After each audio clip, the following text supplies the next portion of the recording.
It's late. You're alone in your apartment, phone in hand.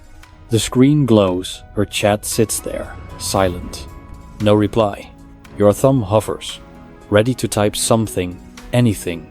Did I mess up, you think? Was it that last message? Too much? Too little? Your mind spins, chasing answers that aren't there. It's heavy, isn't it? That weight of waiting, of wondering, of wanting her to care. You've been here before, haven't you? Stuck in this loop, where every second feels like a test. What if you could let it go? What if you didn't need to chase, to prove, to react? What if, just by being steady, by being you, she'd notice? Not because you played a game, but because you found your own calm. This isn't about tricks, or making her miss you for the sake of it. It's about living with purpose, with clarity, so the world, and maybe her, can't help but see you. Sound familiar? Let's pause here and breathe. If this feels like you, leave a small sign, a 1 in the comments, or a quiet like. Not for me, not for fame, but to help this find someone else who needs to stop and breathe. Just like you. Let's start with something simple. Space. You know that urge to text her again, to fill the silence, to make sure she hasn't forgotten you. It's strong, almost like a reflex.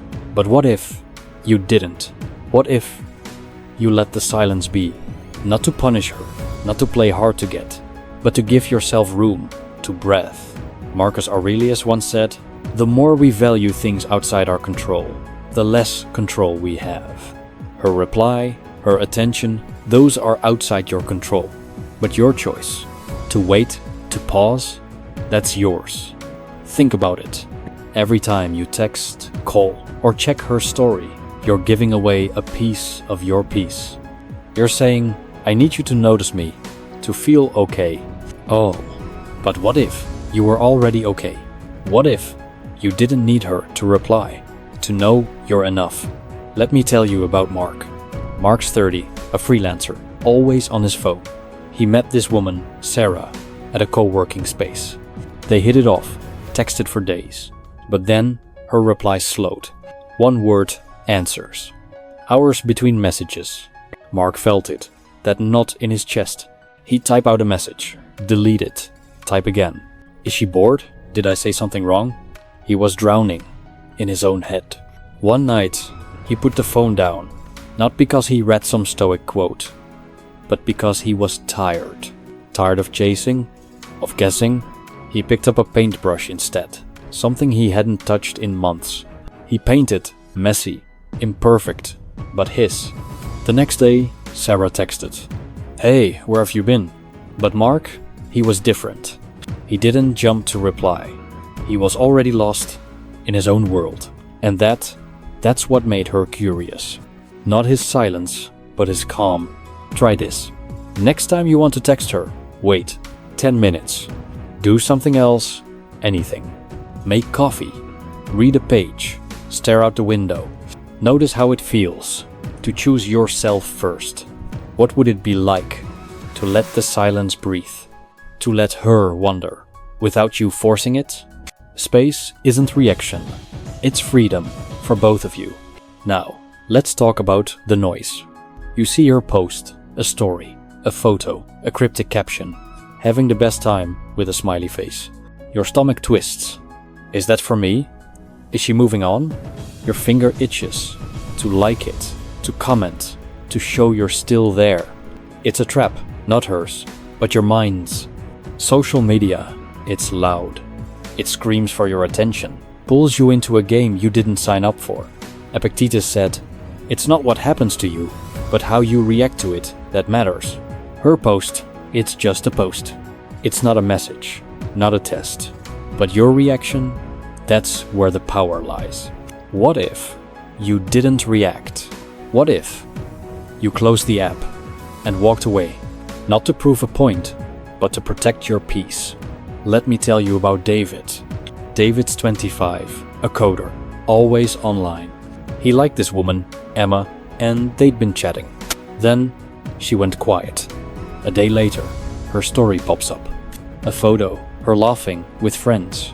David's first thought, she's fine without me. Oh, he wanted to like it, to slide into her DMs, to say something clever.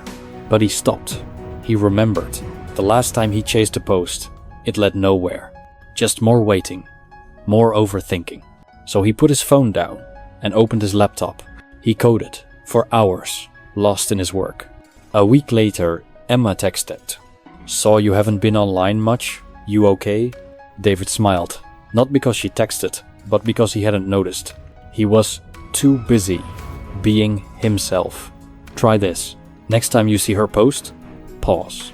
Ask yourself, do I need to react? If the answer is no, close the app. Go do something, anything that's yours. Notice how it feels to stay quiet, to stay steady.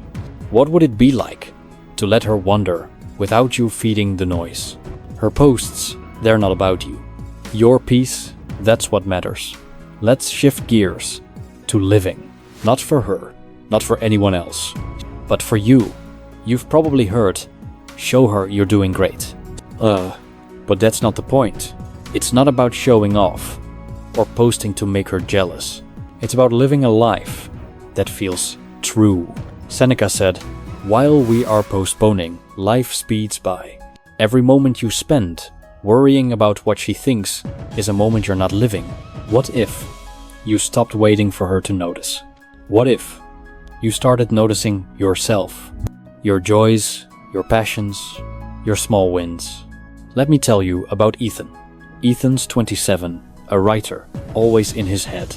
He liked this woman, Lily, but she was hot and cold. One day, he'd get a long text. The next, nothing. He used to obsess, checking her socials, crafting the perfect reply. Then, he got tired. Not of her, but of losing himself. He started posting again, not for her, but for him. A photo of a book he loved, a coffee shop he found, a sunset that stopped him in his tracks.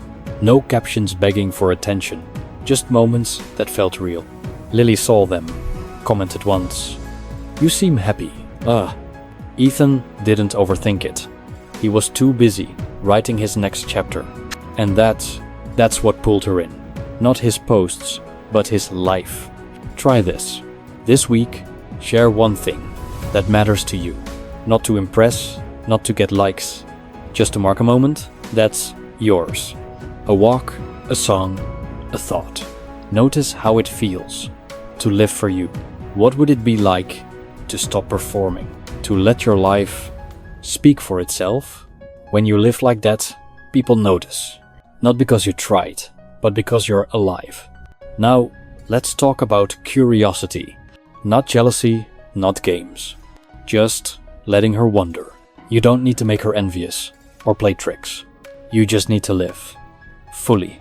Epictetus said, "There is only one way to happiness, to cease worrying about things which are beyond our control." Her thoughts, her feelings, you can't control those. But your life, your choices, those are yours. What if you stopped trying to steer her attention? What if you let your life do the talking? Let me tell you about Liam. Liam's Neo 2 and Marcus, always juggling projects. He liked this woman, Ava, but she was distant. He used to overthink, maybe I'm not enough. Then he stopped. He started saying yes to his friends, to his life. A team outing, a concert, a random road trip. He posted a photo, laughing with his crew, no agenda. Ava saw it, texted him, "Who were you with?" Liam didn't dive into explanations. He just said, "Good people, how's your week?" He wasn't playing games, he was just living. And that sparked her curiosity. Try this. Spend time with people who lift you up. Do something that makes you laugh, or think, or feel alive. If you share it, do it for you, not for her. Notice how it feels to be in your world. What would it be like to let her wonder without you pushing? A life well lived. It draws people in, not because you planned it, but because it's real. Let's talk about moments. The small ones. The ones that linger. You don't need to be loud or flashy to be remembered. Sometimes A quiet word, a shared laugh, it's enough. Marcus Aurelius said, "Do every act of your life as if it were your last." And what if you treated every moment with her like it mattered? Not to impress, but to be present. Let me tell you about Noah. Noah's 26, a musician, always chasing gigs. He met this woman, Mia, at a friend's party. They bonded over music, over silly playlists. One night, he teased her, "You're such a 90s pop queen." She laughed, rolled her eyes, but it stuck. Weeks later, she heard a song and smiled. Pop queen, she thought, and texted him. Noah didn't plan it. He was just there, in the moment. And that's what stayed with her. Try this. Next time you're with her, notice something small. Her laugh, her coffee order, her favorite color. Mention it lightly, like it's no big deal. Let it land and move on. Notice how it feels to connect without forcing it. What would it be like to leave a mark just by being you? Small moments, they echo. Not because you tried, but because they're true. Now, let's talk about sharing. Not showing off. Not teaching to prove something. Just offering a piece of your world. Women, people, they're drawn to those who are curious, who know something, who care enough to share. Seneca said, "Luck is what happens when preparation meets opportunity. Your knowledge, your passions, they're your preparation." What if you shared them, not to impress, but to connect? Let me tell you about Caleb. Caleb's 31, a photographer, always seeing the world through his lens. He liked this woman, Zoe, but she was hard to read. One evening, they went for a walk. The light hit the trees, and Caleb stopped. "Look at that angle," he said, pointing out the shadows. He explained how light tells a story. Zoe listened, then started noticing shadows herself. Every time she saw one, she thought of him. Caleb didn't lecture, he just shared what he loved. And that's what stayed with her. Try this. Next time you're together, share something you're curious about. A hobby, a fact, a question you're chewing on. Don't force it, just offer it. Notice how it feels to give without expecting. What would it be like to let her see your world just a little? When you share like that, it lingers. Not because you planned it, but because it's you. Finally, let's talk about steadiness. She texts you after days, weeks of silence. Your heart jumps.